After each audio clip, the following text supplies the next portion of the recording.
नमस्कार, माधुरीज किचनमध्ये तुमच्या सगळ्यांचे अगदी मनपूर्वक स्वागत। आजची रेसिपी म्हणजे अगदी सगळ्यांचाच आवडता असा गोडाचा रव्याचा शिरा। चला मग रेसिपी बनवायला सुरुवात करूया। त्यासाठी एका कढईमध्ये मी 1/3 कप म्हणजे 4 मोठे चमचे साजूक तूप घेतलेले आहे। तूप तापल्यानंतर आपल्याला त्यात हाफ कप रवा घालायचा आहे। तुम्ही वाटीच्या अंदाजाने अर्धी वाटी बारीक रवा घालू शकता। अगदी रवा बारीकच घ्यायचा, जाडसर नको। त्यानंतर आपल्याला मंद आचेवर लालसर होऊस्तर छान असा खरपूस भाजून घ्यायचा आहे। रव्याचा मस्त खमंग खरपूस असा वास येईपर्यंत आणि छान असा थोडासा लालसर होऊस्तर आपल्याला हा रवा व्यवस्थित भाजून घ्यायचा आहे।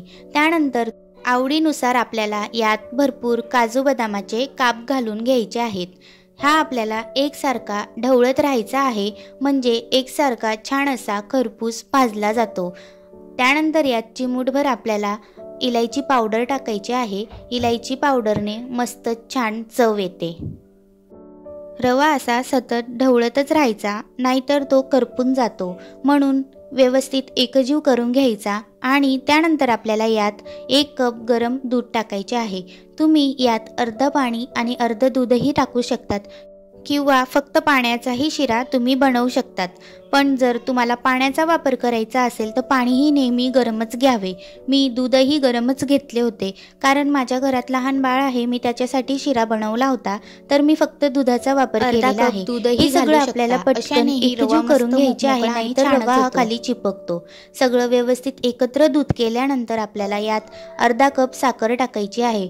तुम्ही ज्या कपाने रवा घेतला होता त्याच कपाने साखर घ्यायची, म्हणजे अगदी परफेक्ट असा गोड बनतो।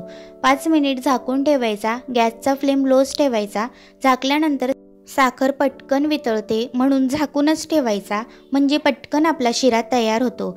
अगदी नरम मस्त छान असा आपला शिरा झालेला होता। झाकल्यानंतर साखर पटकन वितळली आणि शिरा लगेचच तयार झाला। तुम्ही बघू शकता शिरा मस्त नरम झालेला आहे। मी जरा दूधही जास्त घातले होते, कारण मोकमोकळा शिरा माझ्या मुलाला खाता येत नाही। जरा चिकट केला तर तो पटकन खातो। शिरा मस्त मऊसूत झालेला होता। अगदी सोपी आणि सरळ रेसिपी आहे। तुम्ही अगदी 5 मिनिटात रेसिपी ट्राय करू शकता। आजचा जर तुम्हाला व्हिडिओ आवडला असेल तर चॅनलला लाईक सबस्क्राईब नक्की करा। शिरा हा सगळ्यांनाच आवडतो आणि सगळ्यांचा फेवरेटही असतो, त्यामुळे तुम्ही झटपट कधीही ही रेसिपी बनवू शकता। लहान मुलांचा तर खूपच फेवरेट असतो। ही रेसिपी मी नेहमीच बनवत असते। जर तुम्हाला आवडली असेल तर नक्की ट्राय करा आणि चॅनलला सबस्क्राईब करा।